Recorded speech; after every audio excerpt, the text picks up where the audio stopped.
Hey, it's Benji Cole, son of Al Cole from CBS Radio and host of People of Distinction, the talk that gives an in-depth view of some of the most dynamic, intelligent, and successful people on the planet.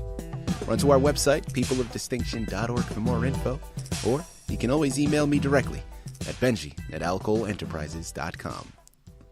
And on the line with us today, we have Thomas Lucas. We're going to be discussing his amazing book, Raging Mice. Now, it's available for purchase through Amazon as well as barnesandnoble.com. Head on over there today, pick up your copies, and get lost in it. And I'm going to tell you why you want to do that in just a moment. Before we go any further, though, I want to take this opportunity and point out that Tom was brought to our network, People of Distinction, today by one of the best advertising firms in the business. And people, if you follow us, well, you already know I'm talking about Content Media Press. Listen, my writers out there, if you have gone through your process, you have spent countless hours, I'm talking about some sleepless nights, creating your masterpiece, but there's one thing you forgot. Now that you've developed that piece, you need help moving it off the shelf. Well, if that's you, you know what you need to do. Contact Content Media. I'm telling you, they're one of the best in the business to do it, and this is exactly what they specialize in. So head on over to contentmediapress.com today and gather all of the ways that their fantastic team is going to help you do just that. And listen, it is an absolute pleasure to have Tom here on the line. Now, people, the moment you start to do research on his book, Raging Mice, you understand what we're discussing today. This is a book that needs to be on your shelf. Now, it's a fictional narrative revolving around the Vietnam War. So, we understand that because it's a fictional narrative, things have been embellished and heightened for an entertainment purpose. But I think we all, everybody listening in right now, has some experience with the Vietnam War. Maybe you yourself have a direct experience or a family member of yours has. But we all have our own stories that we can tell on how the Vietnam War influenced our lives and shaped it in one form or another. Well, this book is right up that alley. See, Tom has a direct experience with Vietnam War because he fought in it. Now, he utilized his personal experience to help buffer this fictional narrative.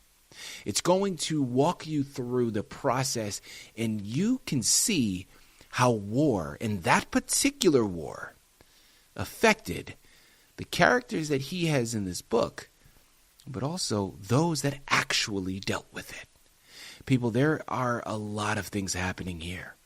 So many things that I have mentioned in the past, and you know, when it comes to the concept of war, as much as I'm against it, I mean, we look at the history of humanity, well, this is not an America problem. This is a world problem. This is a human problem. Because it's something that we constantly find ourselves in. Now, there's pros to it, and of course there are a lot of cons. Your personal belief is your personal belief. But this is a story that's going to give you a direct insight on what certain people go through when they're dealing with it and how war changes them from the people they once were. And at the end of the day, don't take my word for it. Take Tom's. It's his book. He's written it, and he's going to be able to articulate everything much better than I ever could. Tom, first and foremost, welcome to People of Distinction, and thank you very much for being a guest. How you doing today, man? Oh, I'm doing great, man. You're doing great. You should just keep going. Well, Tom, I appreciate it, man. Listen, I've done this. I've done this maybe once or twice, right? So I got a little bit of experience under my belt. But also, you laid down a wonderful foundation, man. A great roadmap for me to follow. So I thank you for the kind words. And Tom, my listening audience, as much as they love me, they're here to hear what you have to say. So let's jump right in. First and foremost, what caused you to write this book? And talk to us a little bit more about the process that you underwent in doing it. Oh, boy. Well, I had become a writer I was kind of born into it. I was fed books by my mother. Like at 10, I was reading Faulkner and Chekhov. I remember going to my mother and saying, "This book cherry orchard, it's not about anything. Nothing happens. I couldn't really appreciate the social subtleties and so forth.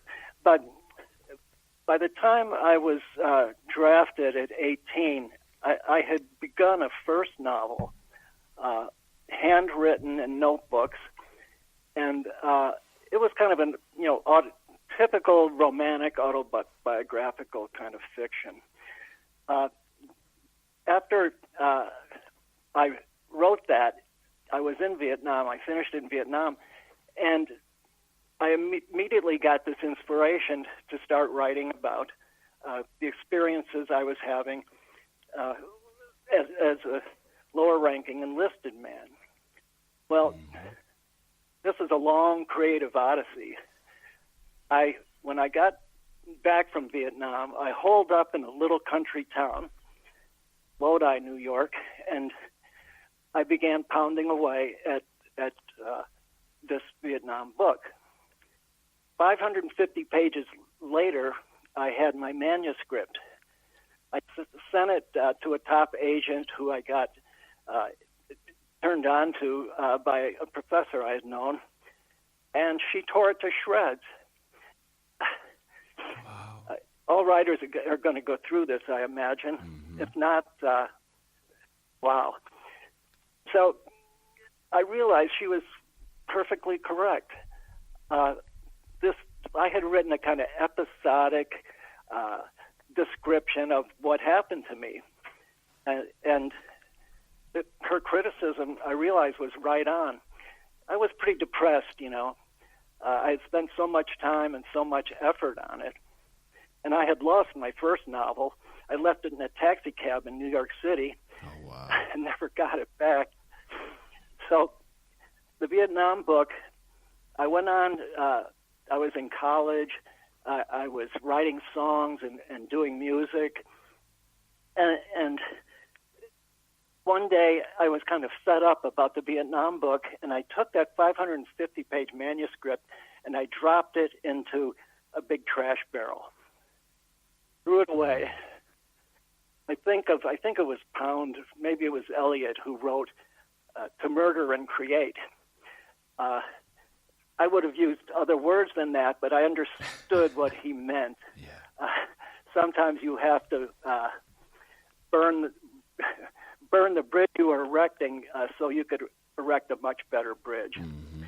So I went on to college, and I'm writing and having a ball with my professors, like Marvin Bram, great inspirational teacher.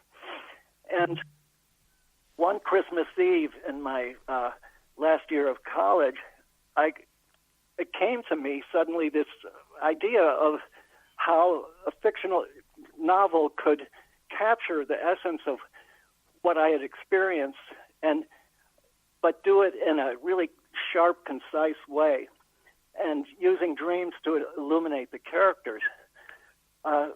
So I began writing this new Vietnam book. After a few years went by, and I'd written another book, I went on to graduate school in creative writing, and then worked on a doctorate. And I got the inspiration for one last adjustment to the novel that sealed it and made me finally satisfied with it. Mm-hmm. It's a little epilogue. It's fairly short, but it pulls the camera back from their immediate lives in Vietnam to what happened to these guys 10, 20, 30 years later. Tom, we are so glad that you didn't give up on the writing endeavor because, like I said, man, I think this book is special and it has so much to offer. Follow-up question now. We know about this book and we know about your past. Well, what's upcoming? I mean, what are your writing plans following Raging Mice? Immediately, I have to turn to my second book, which is a very different book. Instead of a kind of tight psychological realism, the second book is a completely different creative process and language. It's kind of like Jack Kerouac on the road, but in a surreal kind of visionary way, so that the novel has 17 little chapters, and the main characters go through different visions of America in each chapter, at the end of each chapter. But it's a real play of language, and there's a lot of humor in it. Absolutely love it. You know, Tom, sticking with your writing process here, before we start to switch gears, what advice do you have for writers starting out on their journey? And what obstacles should artists be willing to overcome? Perfect question, Benji. I have never been conventional. And my writing process is a throwback to a kind of classical process in which any new writing that comes out from me that's fiction or poetry has to come from this inner place that you recognize it when it emerges. Mm-hmm. It's like experience gestates in the unconscious, and one day it comes out in a new form, much like dreams do. And that's my one prayer to my higher power when I was a boy was, Lord, help me to write something that's quality. I don't care about making it in a star. I just care about writing something that's worthwhile. So that's my process in a nutshell. I follow it. It's a journey. I was very influenced by the writings of C.G. Jung, and I read his collected works when I was 22, and they influenced me and still do very much. He had a beautiful vision of the creative process and of the human psyche. Yeah. So for writers, let me tell you, be ready to be disappointed, of course. I'm sure everyone tells you that. But you'll always have an inner confidence, an inner peace of mind when you actually finish a book or a song or whatever you're writing. You know when you've nailed it. You know when you've served the muse perfectly as you can. That's got to be your inner goal and your satisfaction. Of course, we all want to reach an audience. That's part of your responsibility. You have a responsibility to write it if you're inspired. But then when it's finished, you do have a responsibility to put it in the hands of others so it can be received. I'm not talking about fame and fortune.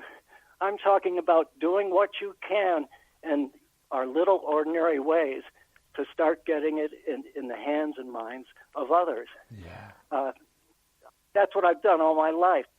All my albums, I compose the songs myself, arrange them. I'm the singer, and I paid for each one out of my penny jars and loans from friends. It's been, an amazing struggle, and amazingly fulfilling and worthwhile. Mm-hmm. Good luck, writers. Listen, it's funny, Tom, that you say that, when you're talking about be ready for disappointment.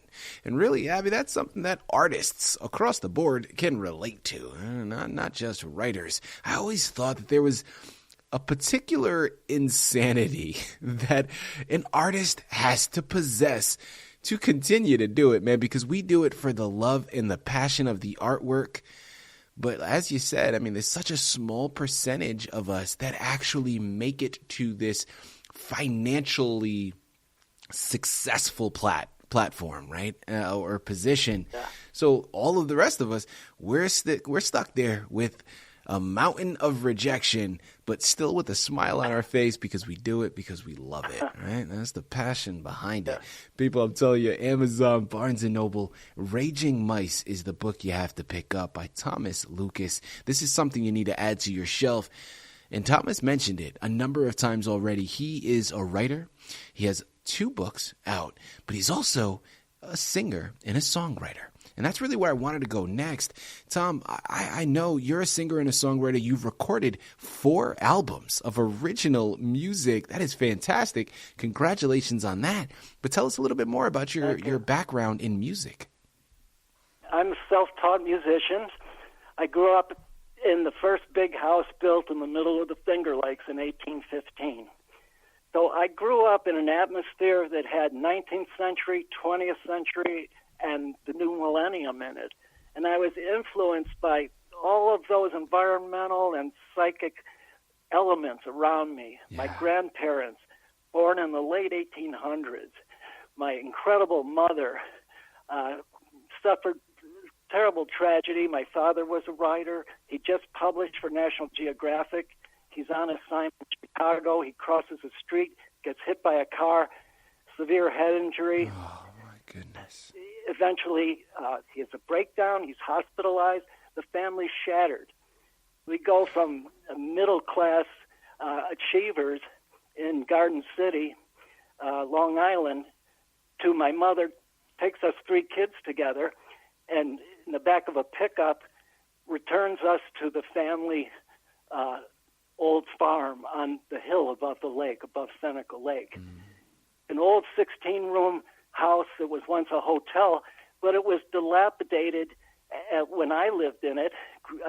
My grandparents were in their late 70s then, but it was beautiful. And it had 3 old pianos in it, and they were all a little out of tune. But I began, my first teacher, spiritually, musically, was Ray Charles. I got a Ray Charles record, the great record, live in Atlanta, Georgia, with Ray Letts. And on it's Drowning My Own Tears, Tell the Truth, What I Say. I slowly, over 2 years, picked out how to play his chops, my version of What I Say. When I was done at the age of 16 or so, I could play piano. And I began writing. I wrote my first song. It's on my first album some years later. It's about my sister's tragic death, sadly, but it's a beautiful song called Days Numbered. That's incredible. You know, building off of the answer that you just gave there, Tom, but are there others that were instrumental in your life as an artist, both in writing and in music? My incredible mother and my incredible grandmother, Lydia. Lydia was a piano organ teacher, and she played organ for the local Methodist church.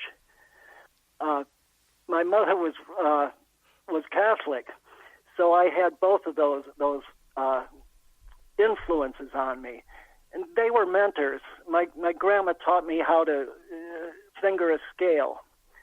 We never got past that, but she got me started, had me singing some old hymns.